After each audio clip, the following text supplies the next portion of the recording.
Obi a be work. This where there is life after death. No, there is no proof of it. You don't worship any religion. No. Wouldn't we as a emphasis be any so. And only Bible news. Bible ni akasa, but there is no evidence because we be so one day you will honor na any other species pop up, and I say through evolution, other species again any advantage over us, they will start feeding on us. They say they feeding on M1. Once other animals they feed you.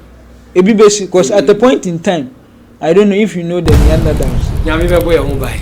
Ye dinawidi say nyame bi wo wiase a obo wiase. Nyame mo ye ho ban. We have to be careful. For ye na ejuma for the status quo to protect MPP and NDC. That's why he went after Cheddar. Because he doesn't want anybody to break the monopoly. Sorry, the duopoly of MPP and NDC. Okay. What you say? Okay. Inti yeti here ye argument nyame wo ho nyame ni hu, nyame wo ho nyame ni hu. Na nka one day out of nowhere Yankopon aba. Then it's adwen nipa no adwen ni yakoma no. And mostly they take decisions. It has nothing to do with spirits. Yes, but it got to a point me say why? I want to hear message said so open entertainment and our current news, trending news. Men ko baby Dave Hammer TV. I want now be current news. Biako trending news. Dear nko. Yeah, my ATF for the adult for you now about Dave Hammer TV. So spiritual world you did and then I am a Dumama Minsanka. Paul Afriyie, the anti-religion man and the political science graduate, and then Yamia Maduma Misaka. They say Juma ni way is to top Renam ni way. You will review or na you need review or one a tone show the good so. You want when a man show the talk and then your baby didn't come on. You Paul Aquaba Mejoso Nebiaboko. Oh, yeah, that's it. Say you're 2 and Safrel. And then one honor your invitation, Yamishra Pa. Thanks so much for having you on my show this afternoon. You are welcome.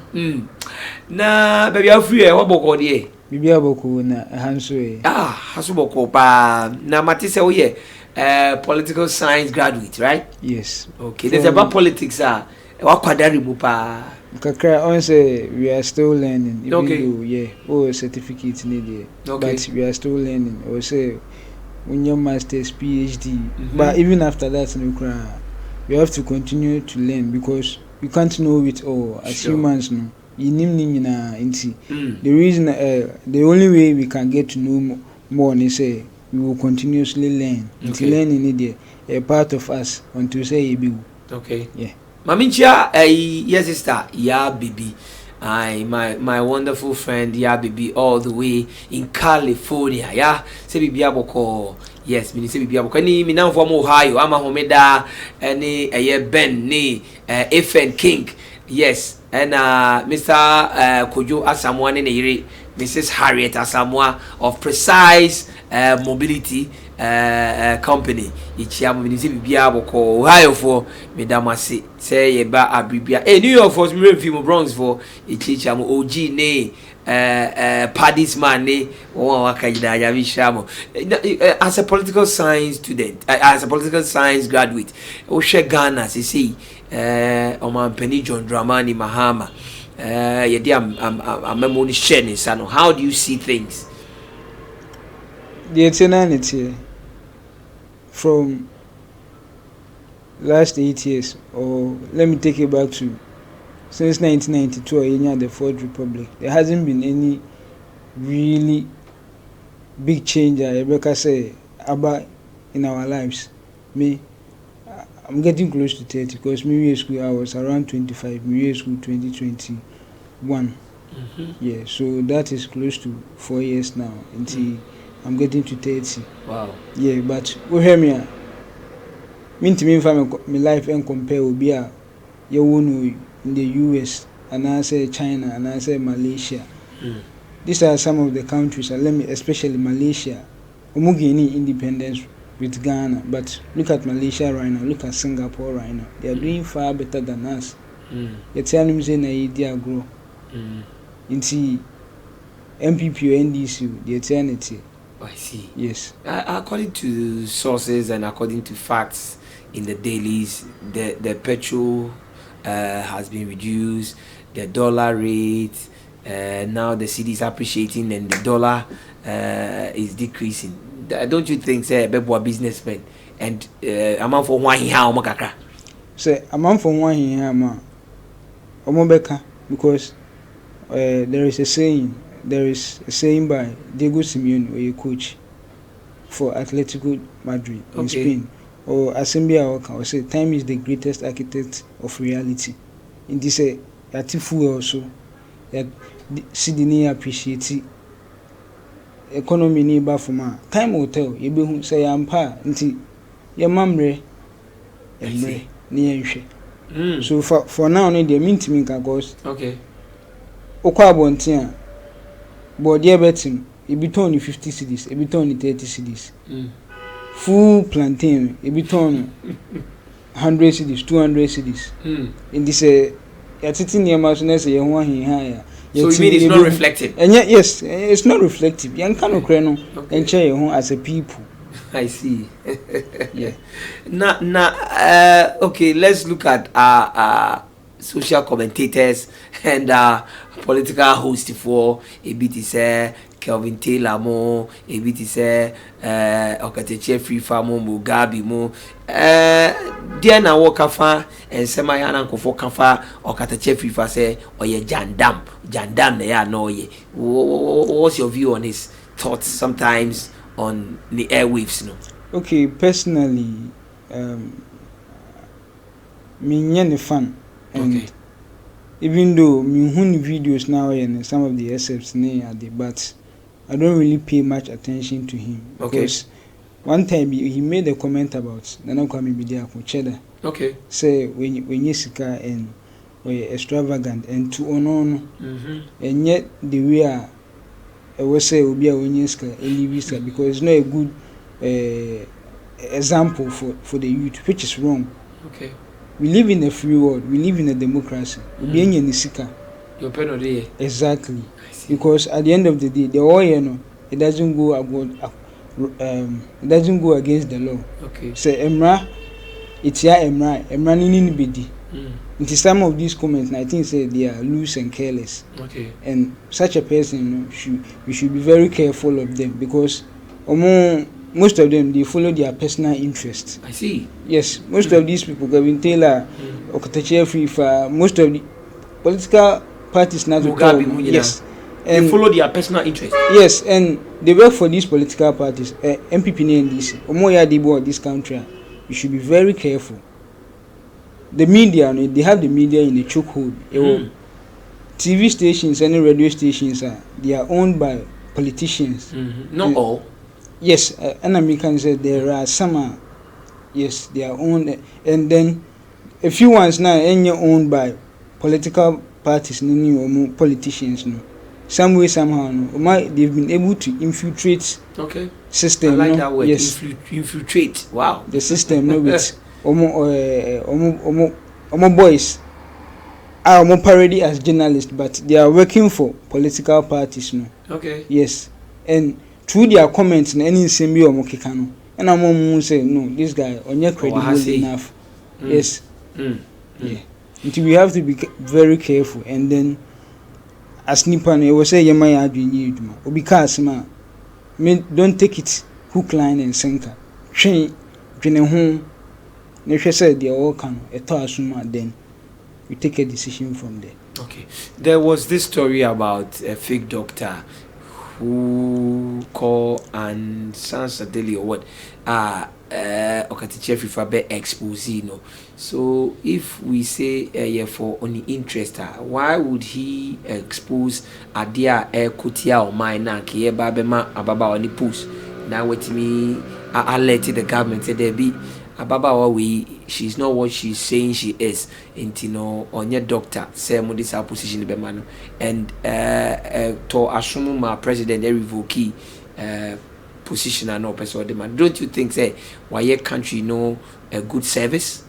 Yes, why your country need a very good service by calling the attention of the president to the fact say lady a quack doctor a very excellent job, but one thing with these people they say almost serve almost personal interest any certain political parties, but sometimes no almost yet and be to throw people off. Send a bear who say he is truly working for this party, and I say he is really working for Ghana. Ebini expose ya and currently he brought another issue up, say Dr. Rashid Tanko. Yeah. On also see a fake PhD holder, yeah. And it turned out to be true. Yeah, so it means that he's some way somehow working for the country, but Ejumana we by 4 years time you be who say he was working for he was working for the MPP now yes he's an MPP person. Yes, into Senka MPP and also I'm not sure say. But when the MPP was in power, he bashed them. I remember. He bashed them. Yeah. Okay, yeah. Mahuni videos, yeah, yes. He did. Mahuni, but and that is why he's doing the same thing to the NDC and go for some maintenance. He's attacking the NDC too much. But the thing they say, he is there to protect, and I said to speak for the status quo, to say the American. He's always going to come off of someone, or yeah, we say analytical, but or yeah, an age man for the status quo to protect MPP and NDC. That's why he went after Cheddar. Because he doesn't want anybody to break the monopoly. Sorry, the duopoly of MPP and NDC. Okay. What I say? Okay. These people, they are very dangerous. Omo chameleons. Or like or that. So if you don't pay attention, you think that he's working in the interest of the country, but in reality, no interest. No interest. Wow. Now the poor didn't come up. I learned you are an anti-religion. No, I see what you're saying because we are anti-religion. What's the meaning? We are anti-religion. You are somebody you reject religion outright, and that's the kind of person I'm me. Because in my knowledge, I don't know it all. But pay the little I've learned, and the number of years I made dealing with reals, I've come to the realization: say humans, the world, reals now at this current moment, we don't need religion. Should I? Okay. We don't need religion. And so now lecture yes. So when you look around, and in my life, air comfortable, it be any stem from religion. You can mention a whole host of things. In terms of health, recreation, entertainment. It be any Ofa Bible, Quran, Tanakh, Talmud, all these religious books now. You want to blueprint say, and I wait my understanding. Most of these things stem from scientific research. Yes. I believe say, and yes I believe say, I know say. Because something evident. I know say. Okay. Humans have grown religion. I'm ready say we say then we should embrace science. Science doesn't know it all. International science a researcher. We have margin of error. Okay. Patch say, I didn't know you need and you're 100% sure. But the probability say it be and I say you're correct, I was sure enough to trust it. Yes. Na go for ka say mu sua book bebre no mu sua book ni duru ba bi kwa na aye mu se nyame bia ni o ebi na unyini se ye we no you see wa ben do ti unyini se nyame bi kura wo ba bi no we enya ben asem ana say book no na yesua na ye ka say nyame bi wo eni ho ana say nyame bi wo one thing I have a problem with humans and say I say I don't know, we are somehow arrogant to accept that we don't know it all. Because Jesus and I go school. Say you say Accra Adia Accra say we ye say na we ntimi anka ida say teacher ne bebo no ana say nkra no more class ne ebe sere no nti a programming yen say ye nima de kra because say there is a vacuum we say ye mpe bibi mfa nhye ho. That's how come a man focus say nyame we ne ye say nyame we ne ye say nyame ni nya is speculative ye nim. Yes, until we should boldly accept say we don't know. Say ye tears ye say ye nima, then we start to work towards it because nipa yi ayeti we ye bibia ye take time and ye practical. Until we need time to prove say nyankopon hon man na say we ho. It may not happen at during time I mean what say, but definitely we will get there. Because 2000 years ago, not ring light ni mic he say ni ha. But as time went on now, human mind need developing, you know. You got to have all these things as around there. So we should give time. Now make you know say time is the greatest architect of reality. Until we should give everything time. So nyame wo ho no ma. We will get to know. But do you believe there is God or you believe there is no God? The thing is to believe and to know no, they are two different things. Okay. They mean two different things. Okay. So okay say who believe in something it means say ujidi. Yeah, ujidi say nyame bi wo. Yeah, ujidi but unim who accept the thing as truth. But any fact nim say nyame wo. Unim you can't prove it. Metima prove. Okay, then go ahead and prove it to me. Na we are see a walk akraka inti eniwura. When the tones you go yeso. No, okay. When the tones you we have an owner. No, enti nyame bi ani wo even company ya me adwuma wo Hello FM. Dr. Sekwame despite dia. Okay. Enti ye betima betena wi asi say any owner. Is it possible like that? You buy wi asi wo ni owner. Me buy wi asi the minimum say me mama ne me papa and I have a sexual intercourse. No, do buy wi asi. Exactly. And that's what happened to every one of us are warriors, even a moa. I say nyame ne ball. No, there be any nyame ne ball. Yet one you who say a moa a matey, then reproduction take place. It happens to humans. But any yankopon inti pacho obi a sebio wabodama onam kwan ho no. Yankopon no ena e wona adwemu ne nyansem hu say obawe say me obi ko repu no na wonyem no wo a ebeyi. Life doesn't work like that. If we are on our own. I have a theory. My theory is na two. Say Nyankopon bi wo hon ma he doesn't interfere in the lives of living creatures. And the other one is say Nyankopon eni ho kra. We are on our own. And he has given us the basic instructions before leaving earth, which is the Bible. No. I be first e dey live your life. Sana Ghana ya yetimu ye constitution ni mra a de bobra e wo Ghana. Enti si yeti Ghana na yesi nyame bia ni ho ni mra bia wo enti obi abaye de opa. Se ni obi a sorry obi bo awura obi shop wa kofa de opa obi anchi no. Enti megidi se Nyankopon e de mra bia to ho ama. That's the 10 commandments. Any nyame ansem a ye fa so de boy bra etena wiase mu. And he is the owner. And you can say nyame bia ni wo ye ni nyame bia. I don't mean tiase. Okay. Tiase that. The thing is that Bible now uji tumu say Nyankopon asem na no na mra e wo mu say entina wiase yenye say ni nyina wo mu. Bible no obi na etwe.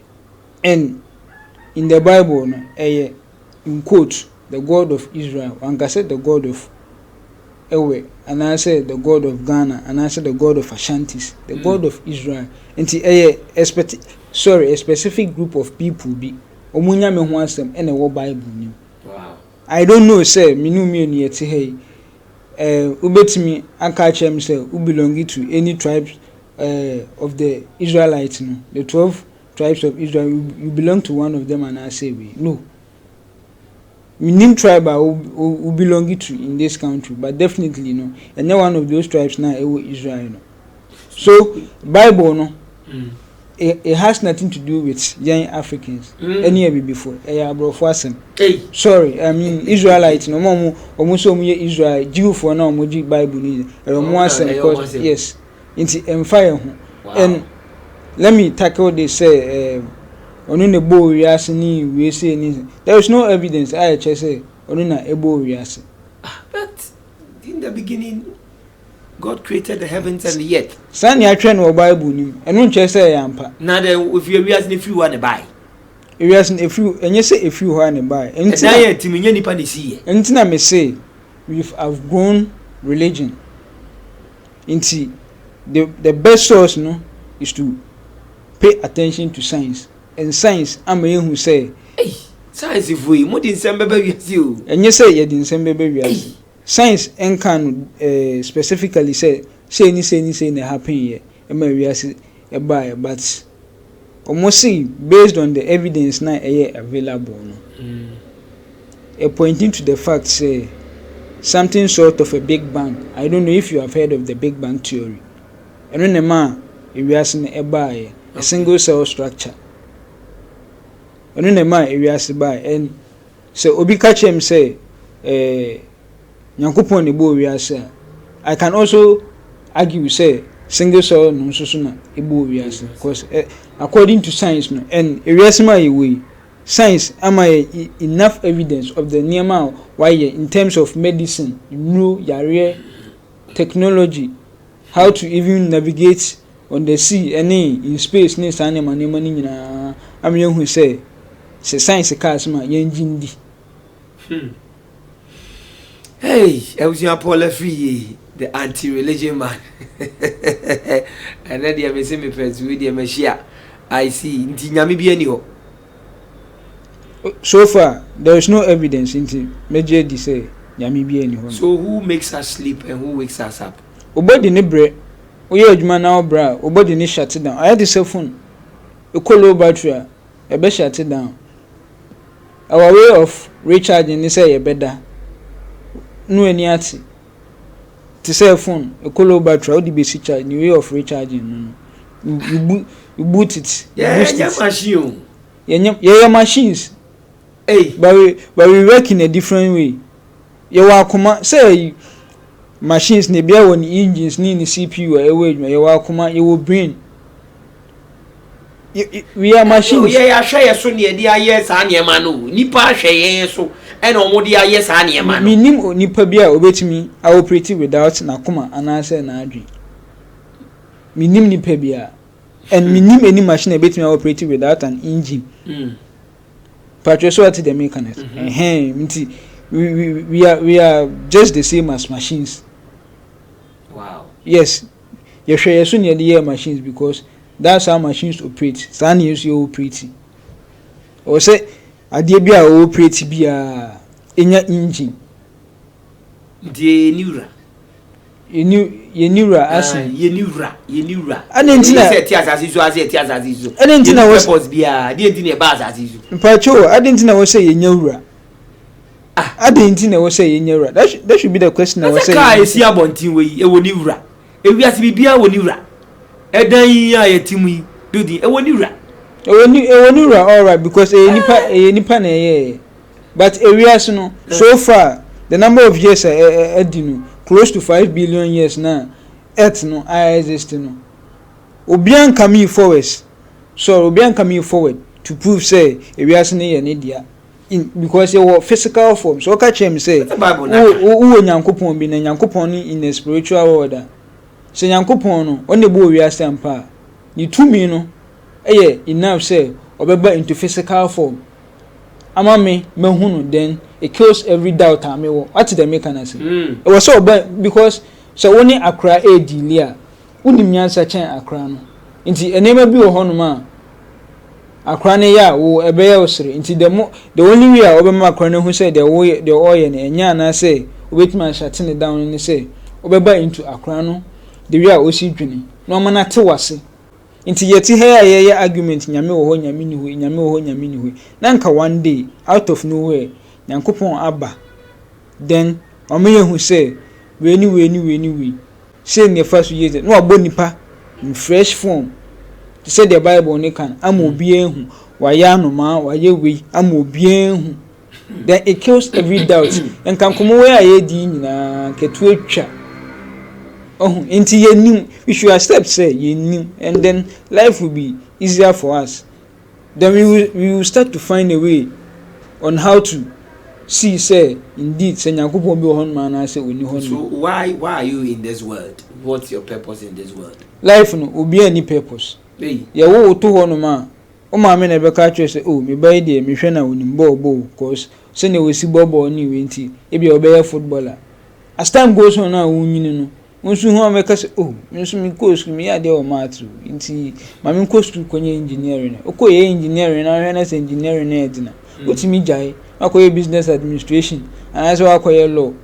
Inti purpose ni dey who ni pana o TV as one na find no purpose. We be no more be we say about purpose man say we purpose ni because there are millions in Africa because of bad leadership. Inti suppose purpose na e woni nyina academy. This morning na me share short video bi on X, formerly Twitter. Yeah. And then Opoku Belson, one comedian be, yeah. He's very popular. Yeah. Yeah, and the poster can say this guy he was supposed to be a footballer, but she say well yeah into acting in Sanema. Yeah, because of bad leadership, any Sanema support Ayenya because we have talent in any video now. The guy is really good. Oyo Bianca Obo Bola have done a lot for this country and I say for honor. But because of certain circumstances, so the year movie any other, which is also good. Inti if you are seeing the one I be final purpose. Yembo be say brand be we. You oh 200 man. Then you are on your own. You start to figure things out. Crank. Edio. Asem we usia ye da Remy spices as Remy's amaduane ye de keke. One in different flavors. Remy goat, Remy beef, Remy monko, Remy ginger, Remy soup, Remy stew, Remy jollof. Remy's there. Obi aja to nti we aduane na be da mpacho. And one Remy spices and there many Paul Afriyie. Now Nadine Paul no say Bible mu na wo. Na wo gidi say unyi say nyame asem ni Bible na ada na ye de Paul to one guy job on pay. Now go for Waudi. Okay. Let me answer it this way. Paul no. Right? A Latin name. It has nothing to do with the Bible and answer religion. Say Nyankopon na sisa so no be ne Paul. Paul no na remember the story of Paul and Damascus. Paul no na kan asem no obi ani honum say wo twa ntro say no kra obi ani in the first place Nyankopon. Okay, let's take the Bible na ongidi nti answer was say wo twa ntro ade obi asem a obi atworo e de aba Bible si wo twa ntro nti Paul edim Paul before say Nyankopon ebeto ebe change anything from Saul to Paul no obi and the Paul e we ase no be the Paul but now exactly in the Paul no has been in existence even before say you see those names are in the Bible. They are in the Bible because Bible without the Bible would you know it said there was a name called Paul? Exactly come because to say there you agreed with me earlier on say definitely there were people near from Paul at the time. It means say he existed years before they are to amount for in the Paul no na say Nyankopon say ne from Saul to Paul you no na eka any hobby nti entimi njindi amani nye. Okay. Yeah. Are you part of Avram Bemoshe common sense theories ni biana? Are you part of Avram Bemoshe or more ideology of common sense? Okay. Are you part of those people? Okay. Oh no, I agree with him in some sense because he's trying to enlighten the African youth. Say time say or say you see or say ni juma. Okay. But you are not part of their okay. Maybe I no be share because Avram Bemoshe Kofoni Bia. I'm not in any way affiliated to him. Me share the enemy so that. So have you been to church since you were born? Have you gone to church before? Yes. Let me know call the same church at some point. Okay. Yeah, St. James Baptist. But wow. I had my doubts. What called Baptist Spain? Yeah. We are Baptist Nimapa.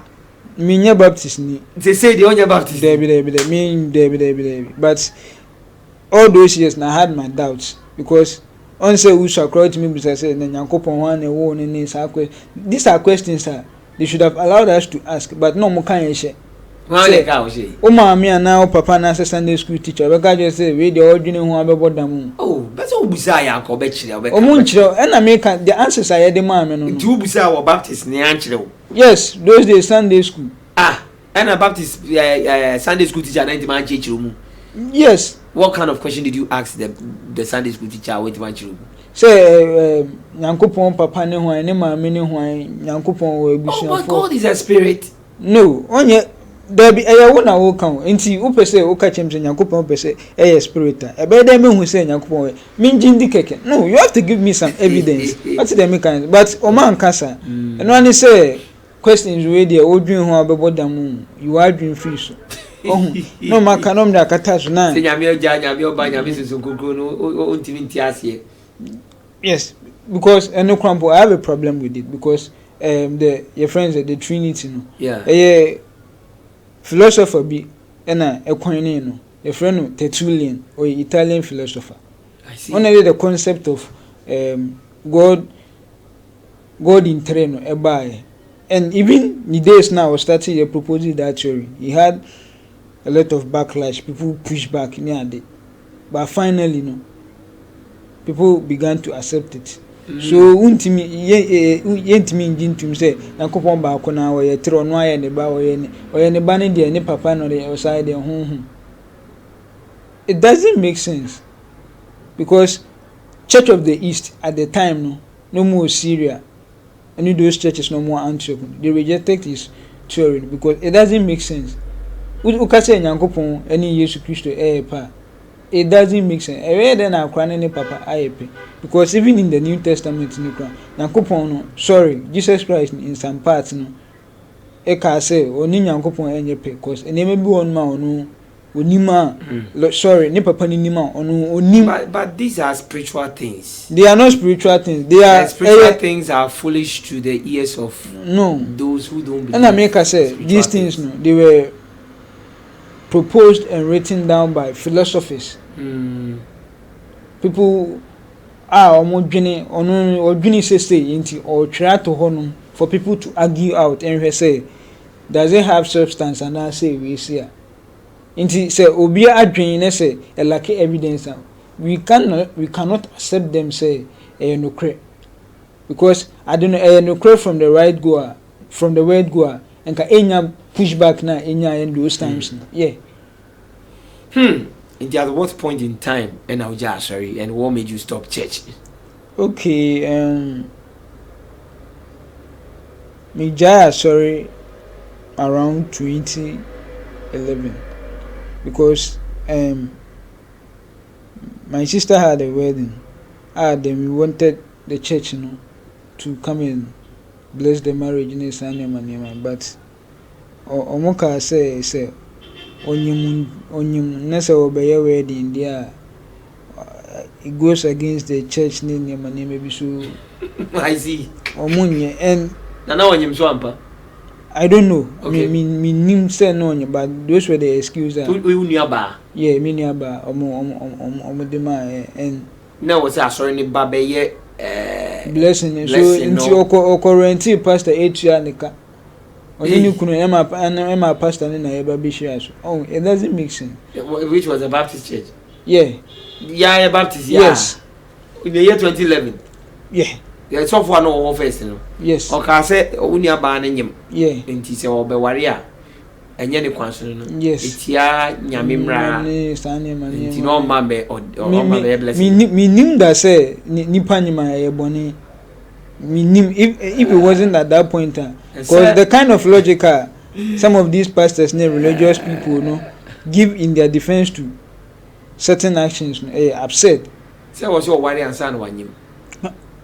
Bible ne ka say munya de mun fa wiase ni ndisu na munya amama se no wan ko ho ba bia say first no yes ofiti wa na wakofo obi ba na ne nanyim say yes ade a obi a be kwakofo obi won say ewiase no ye wo mra wo ho on ane sa wo constitution wo ho on ana asase da ho jana eni wura ye ma me comfort ano ene toye na ni mu niema wasisa abo obui wura no beba na wa be there's a saying be say ne ye ni wura no one day obebo no oba obebuza say na wo po na o say me nyame na wiase ne me dia ne no be ka den omra cause oba I have a lot of questions for him or her. Maybe another time I too late too. Ain't too late because one thing me if I was given the option say Membravias and I say Membravias, Mammy Membravias, I would have chosen say Mammy Membravias. No we say me baby because sir yeah woman and go option say yeah come in because me yeah woman go tell mommy you know now who's your baby as ya oh baba now ma the member no say go back yes member sir yes you go nya member because say to waba maba anytime we say anytime yeah suffer because what na dey man edi ma obia any obia even if you say come that by dey man on kan asem nche wontia papa Kesben cheddar edi man obi edi ma obia kan ni problem nche wontia cause yeah woman na me share space but you see I just am share space and stand me hu ade if I was given the head on say obewi ase we anyway na obe face here I would have chosen say member some member na ma bebre dia member but they me hu ya ne say ma me ne me papa da ye me wo wi ase mani ti ye me di say ye say me nko school nko so ade enye say me nyina me nya adwuma ne akotena school we wi school ye ese government me create adwuma nti ye say wa akoye entrepreneur no o ton so o ton ne ma so ye ntoko so amanfo say ne ma board economy na ye say basa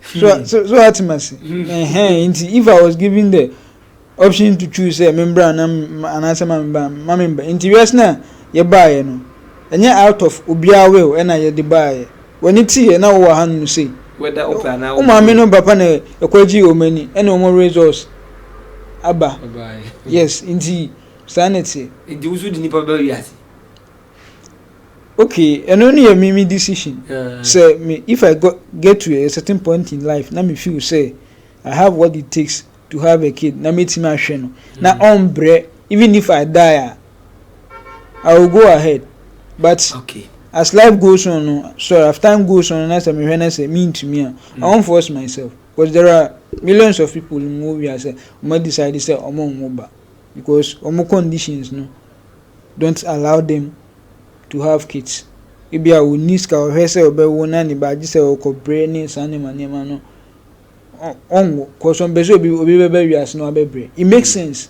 I see two sister na asofo na blessing omo bless amanyo omo ceremony na mo na ma o hwe so is eno titru kra na ma o jai Christo Suma na say ma o jai religion na asese as I said no I had my doubts earlier on okay, to say a question that was a factor another factor asofo no so answer blessing marriage now see oh because already I thought say I saw na yekuninya because those days any pabrew I just say woman be anu achi baye o era you ko boja musa ansana na djube 10 o ma baye ni kakra na wadi no akoda na anopa Sunday anopa esafi wona omo ajuso mu nu aduane kakra baye wonya bidi ansana akwa so wa pequens na wo de akoto offering ni wi a obi say sofo ne ye ni mbo matena ka mu no omoko na wo agise wonnam futuro mu sa ba fie wi a hyew hwesa ne mo nyam ade we die obi business na ye bo obi business na ye bo cause ono no wadidi e peche sofo no bejan hwe ne kwa achi nam ahwe ne minima and for ka se wo obi business we nye interview a conversation obi business aso no me pamcho obi business nti we enu ya wadwen o enu ya wadwen enye me madwen wadwen we have to start seeing things from different perspectives because bia adisua na wasua na kwa chire ni wanim ne na ama hu ne ma saa o there be pacho on say me see ewiase ayewi we should pay attention to what is happening around us. Reality. But you are looking too physical. You are not looking because at we live aspects. Because we live in the physical world. I don't have any means. We live in a spiritual world. Me need any means and medical spiritual. So that James and Medana Mesundaya and a spiritual world. It's a lie. Science has debunked that. And you know correct. No crazy would that Osundaya spiritual world. No, and you know correct. Because let me give an example. Say, one who get a area, I heard get any shape, and I say, it's always the case. Me Casemba, let's say you, and I do Kodana also get no Honda now. I dream fee, and I say, we're drumming, and I'm more Sunda, and I say, one who can be a yofe, or Sunda, and I know we piece our canibia. I don't just say, I dear change, and go upon Braille canals or Tokao. Oh, that's indeed never be na who yes. One say, Yadrini, your subconscious and a conscious, baby, I will say. But is it always the case? Stand it here. It's that's no, always the case. Soon Diana will be a Acha 2 weeks, not Nipane. How about that? Obi soon Diana, Nipper would there be any news? But Obi say, Bia, Sister Manson, I be at house number 10. Me soon Diana Carbono. Woman within bed 2 weeks, not carbon and swamper.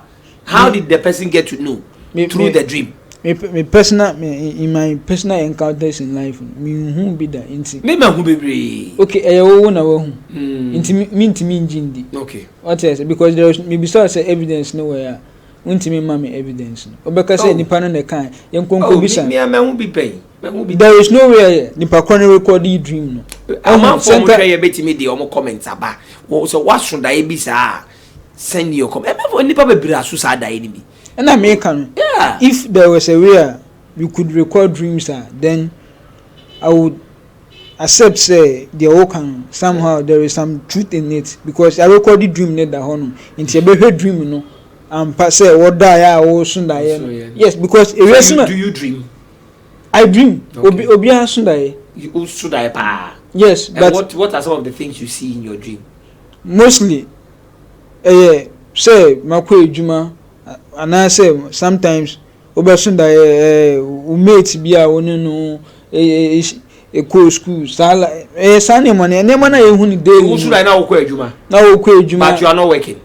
Yes, but unye ejuma but my ejuma da my ejuma o GBC and other companies other and I say obasunda it me take you way back we JSS and SHS onamfufu bi and no near can say a retrogression retrogression why on say na me person be explain ko besie so da e bi na wo ko besie ti wo bo se won ko wanim da bia na ko oji wo ne ma ni ana enye no kre wo mu ni mo say who accept it you have to accept those things they are spiritual things accept them me patch mam time na me explain okay and I make catch say ni pa adwen no your subconscious memory. Honum na nyema ni bebre na ehun ni day. In a day, when you hu nyema bebre but most of them no we refi but what we capture. I had to say camera ni si honum. Your cameras are set here. At the same time na a video no then capture images. E di go honum. Capture images. E di go sana ni pa adwen it here. Sure. Inti capture all those images no. E di go honum inti time now we shall just say all done. I will relax and then why do you know start playing those things no to you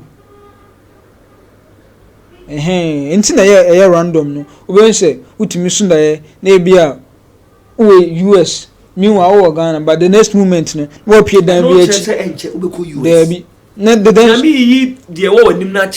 be the next moment I would die anymore na bia wujuna choko na US no when he capture we hifa we for phone now call YouTube new who amount for more US news and niema o capture ni niema me but there be we o ti ko hia wadamfo bi bi akwasi kusi e bi akofi obondo na woni o makohia o US na mudi nkomo a eno no ko hu nipa no we ugo hu nipa so US enti a kire se enche wo be ko US wo be there ene ka Ghana fo nyina akogu US what Ghana o country no o pese o sunda o da na o be so emre mu se o ti you o akwotena US o ko US akoyede enye o country ni ha me nim se obi wo US a o sunda ye se obeba Ghana betena ha US citizen a o sunda ye Yeah, Africans in Kwana there be a person yesunda ya be sunda ne wa abrochiri because hanye oh it was sister ninti na uja sorry enye mi sister ninti okay I can't hold be and I already had mine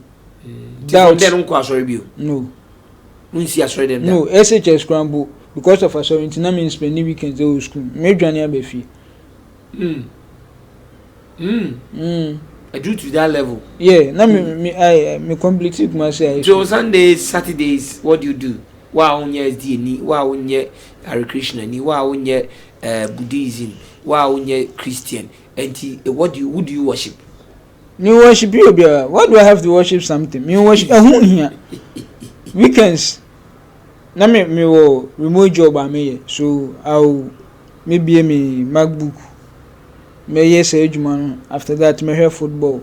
Yes, me na forbidden come if I have to meet somebody and discuss the issue and also me ton phones nti okay. So be here phones I will make the delivery okay. Yeah nti wow we are always occupied yeah niema yeah I heard you and you don't worship any religion no wouldn't we asesa emfaso bi ani so we asesa enye se me na we asesa tu run away me run me mama ni papa o mo wo me. That's what I can say because omuna minimum enyo man ka miniwias I see and me buy and me hu say nipa da this is what happens until that is the reality until the reality no sanity I see now who did say that be the we ask me any dia no beba me gidi me no intino obi abe wo ko there is life after death no there is no proof of it uwu asa uwu asa uwu e do ko chefo ma asa adenti na nipa time bia ase like we overrate our importance minim so what myself we overrate our importance ase if I say you huni say among all the living species no, we are the most special nti ewu e we say ye sa ko baby and I say no uwu asa na aboa ben na wo wiase ana say ade ben na nyame boy ya otimi ye adwuma otimi bom paye kire nyame otimi me hu say nem sika no otimi ye bibi extraordinary say nipa okay because nyame so boy say ne say so the other thing you intimi rate ye hu over intimi rate ye hu say ye important eno ni Bible no ni akasa but there is no evidence because obi enhu nyame da so say nipa so say dinosaur so say adwe so say crocodile eye nipa imagination because currently among all the living organisms na we are humans are at the top in terms of predatory at the top of the apex we say no can say pyramid apex predators nti and then my that sense of importance na you feel say nyankopon bi wo wiase na say obo ade bi wo wiase I will say won say no but there is no evidence to that if one day you will na any other species pop up and I say through evolution other species again any advantage over us they will start feeding on us they say they feeding on m1 or say other animals they feed you basic because at a point in time I don't know if you know the Neanderthals the what the Neanderthals they are there a form of humans sir yes how more no they existed with us in the same era now we say can say homo sapiens any nipa na current human beings no then that was no a different form of humans and we also had the Denisovans but omunyina no through evolution any extinctions no exist like they've ceased to exist and there is a point in time but humans will cease to exist, other creatures will take over. We will evolve into different things, different creatures. Yes.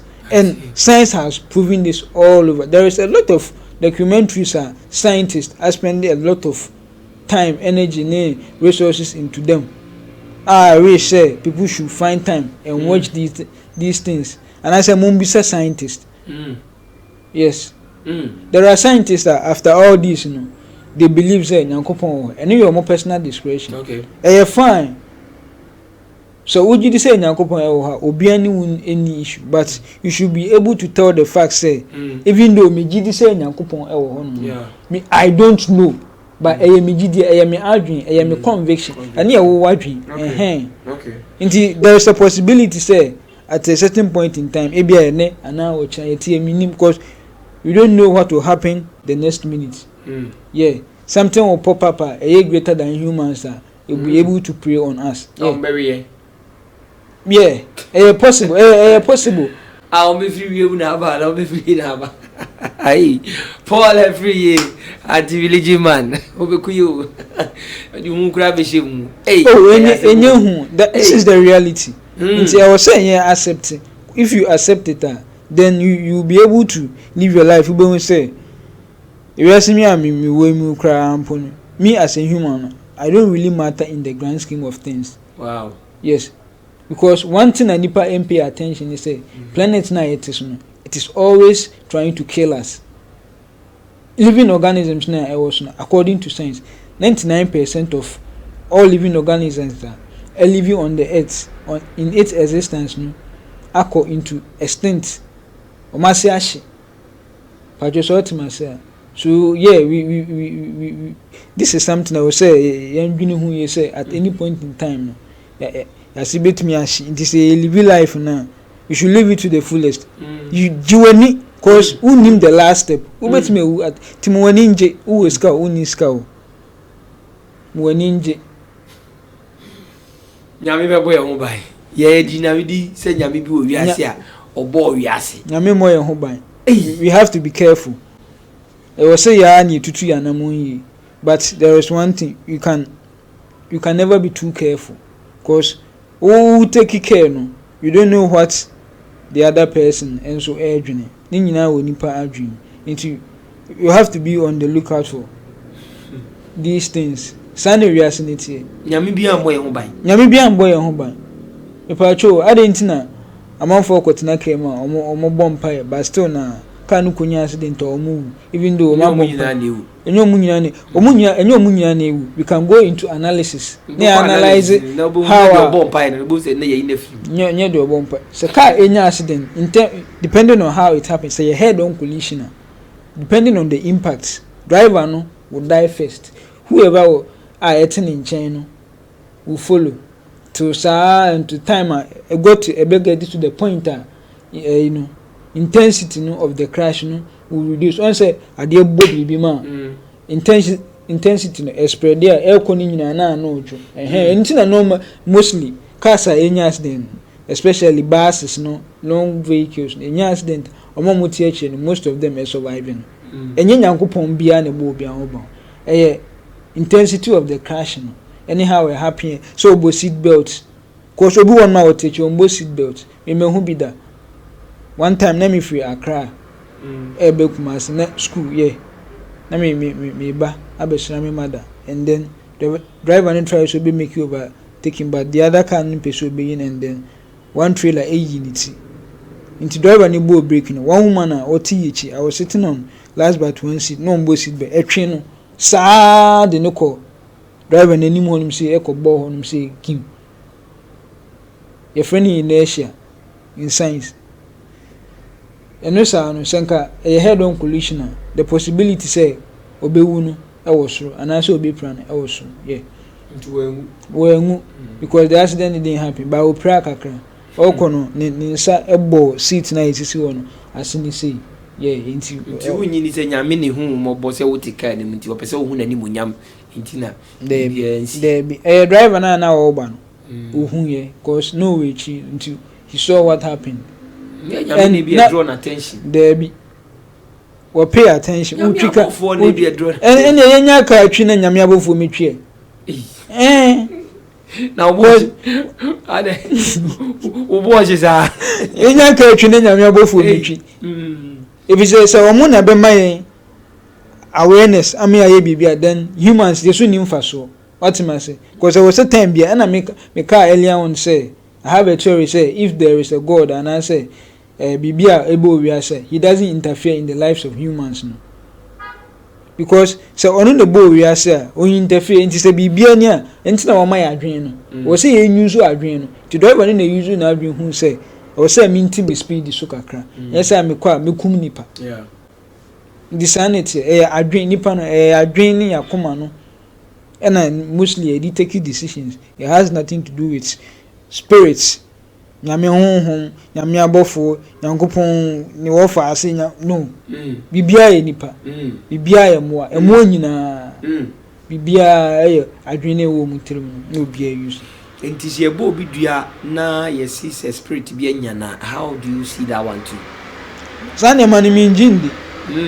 Because me cousin, me auntie neighbor ewuye around 2020 the fushare no more dream say you body eko Antoine almost in subu watepa akwa yes akotwitwa adwan ma omo hweye later test result by say ni kidney na say onya kidney we say any liver yeah kidney ni liver na say because no diabetes no pressure one way no treat okay yeah inti obi ofusha momfa no ko hospital momfa no ko Antoine say nsuo bi won ko twanwan obokagu nipa ni bewu momfa no ko hospital doctors may be able to save the person. Wow.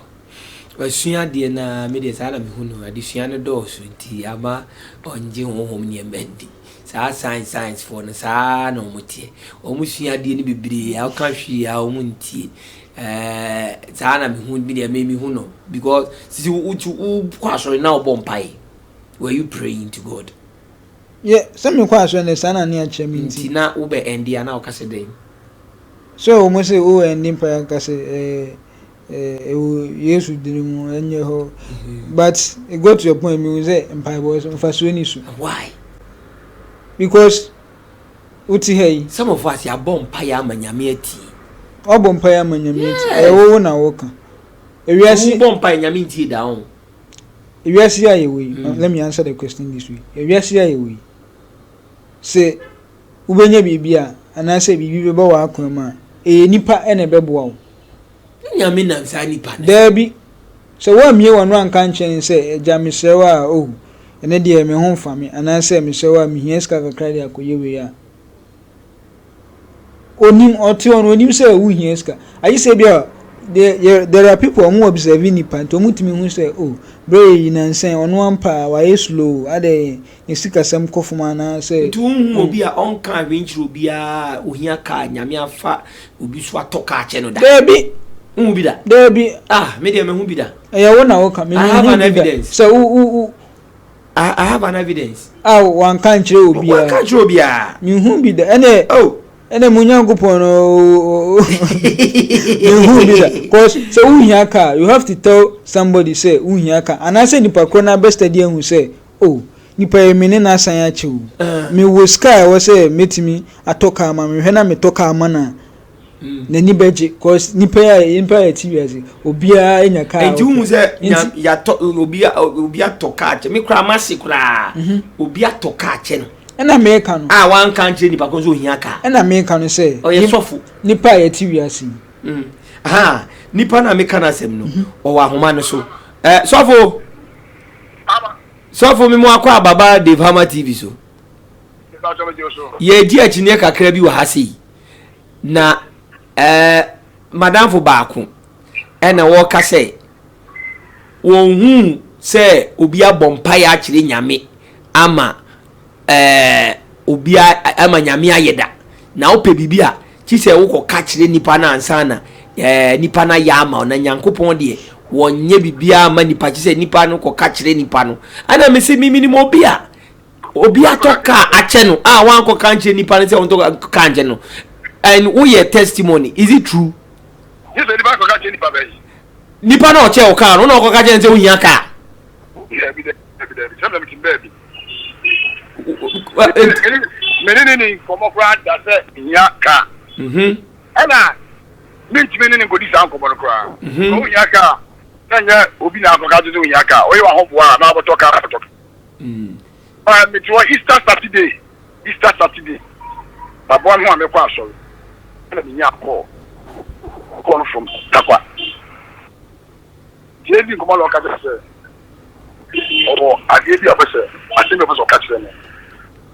na mu just assembly no say o ka bia o de e cheme in fact o ka no na nko mo me hu se na me situation ana mi dan say okay matter ba me na jini nti e ma nko mo mu chiche kakra but ye di ko mo ko inu no no tell me say what the yeah menye number na nipa na o de ka le pa o ma tell me the car no e wo na me ko ka in fact man is it for you my musa number no because na me say that enyi eti na nyuma no frame bi am say number no ada person be gia ana me so for am no de man me but ma ka say ada tin ye no frame that ma bi say na me I'm always to me friendly panel and the panel yes ampa car kuma so your Ford Edge. Wow. Now 4x4. Just yeah 4x4. Wow. That bus any can picture that go. Oh. Just just ending of April no. Once na you stand here 18th. Just end of April of Africa. Okay. It's time na ni pana o de kan na mande. Me bona mande no sino me nyaso. Ana o conference call. Ana people say onyanya oye bia onfa kamle kumase mi ba so obogo so na na juno Easter Monday na na 10 o'clock na me name plan pie because of Easter no one of us kumase na o WhatsApp enti ne krakra ne say obi ache wo ka ana me bo obi ache ka na obi ache me use understand enti wo be ka say nyame na de ka ne che wa na nipa na de che wo aye nyame na ka obi akoma ama de ka no be che me okay na say obon pa ye kire nyame na nyame tie ya na oh say nyame dey every birthday ya ye bon pa e no honest with you now before the side debate now month ago you could be some and I'm going to die and the bank at themselves I'm one it's the member car for it's got them and I'm you should for na di pane di ama ya me number boss action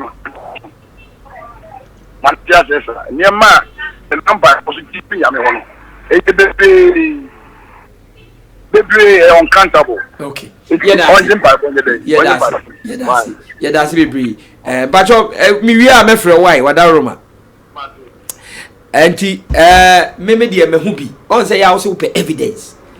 Mo science na musuano. Mo pe science based evidence. We evidence. We any enough evidence. Because for be come yo. In common worker on file documents me okay me hu na ka the car okay then Ford Edge white okay I saw it the other very nice car the other probability ni say there are a lot of probabilities any ekwan be fa so ama obi atoka ma na make anye say ukobisa ne nko na make say sometimes obi ti ho no ma otimi o hwe otimi hwe say oh ipa we dem ni san ache ohun timi toka on say be ma kura timi hia oba because get the money car mechina adwunu mechina kotoka sanity there are who's ba Christo wa mompaya amanyame anye bibia amauda say me here school fees ah you say me kobisa say me be say me in the first class me suya there yes and then me kwatro exams na me make sure say me try one time I was in class 6 or so theory part no there was a question I mean reading here. That mark na I deducted me. It was about 7, and only preventing me from saying me defects for the term no. Inti so me bompa say nyankopon ma me defects ka shiegu because my mistake and he deducted me. Inti and I make a bibia you have to make an effort. Nipa uti we say ye bibi. To anamon you don't know who is watching obi one man onimo but ohwe the way you put effort in whatever you are doing because oh I have enough I can make a difference nti mami nye baby so na wo senke wiase na etie wo say yem bobo ye ho to always make sure say obia esre means that's my life value I made the name I say if I have something and I say me will be I say mitimi ye ema obi hu tono ema serious eba n'anima I will do it me ntwa man nipa kro ni maybe some. That's excellent. Yes. Yeah. That's how life is supposed to be according to me. Say nyame sa na komate. Yes, na nyankopon akomate. Hey. Nyankopon minim nyankopon ntimi nka eyewo na woka nipa me hu se nipa ye bi yo yeah yes boss Marty yeah den komodi be sia be to aso a on be sia be po ana for komo na ye de ye ai kan ye jabi next week ye be san next week po be free aba ba me twi komo ai enti ye da ye nua po as Paul Afriyie the anti-religion man, and political science graduate. I say for the time on Dave Hammer TV. Keep your comments coming and keep your messages coming. The next time be a bishop, question be or the Fabra. The next time be a bishop, Biano, Meto Ama. Hey, you Paul Afriyie. Yeda must say, Yeda really spices and say once again. So I'm so asking Bibi. I'm here. The spiritual world you made, dear Bremo. Yami adno a bishop. I Paul the also new home near Mendu. In the spiritual world. The next time, the back can near me one near her. I have questions. Actually, answers everybody. And the best ya or tum yena. Your best sign a share be a crap when you na. Paul my bye bye. Spices nine ma. Hello. Mama spices are ebe mama aduane aye tasty, appetizing and delicious. Spices day and no any Remy spices or dinner Remy dependable. Remy spices, Remy. Hey, papa, what the Remy spices you aduane a? Ema aduane ye fine. Kai say Remy spices dey so who you so a. Emfa spices fufuro bia amfra. If we say Remy spices dey or dinner home. Flavors no so dey bebre. Chicken, goat, jollof, stew. Spices be a wahwehwe no. Remy will be ho. Emfa waduane dey ento chacha. Perfect. Remy spices. Ema aduane ye dekeke. Kai say aduane bia ye dey spices ye dey. For Remy spices ye ni nyina. Remy spices, Remy. FDA aje jodi enkrato yatum.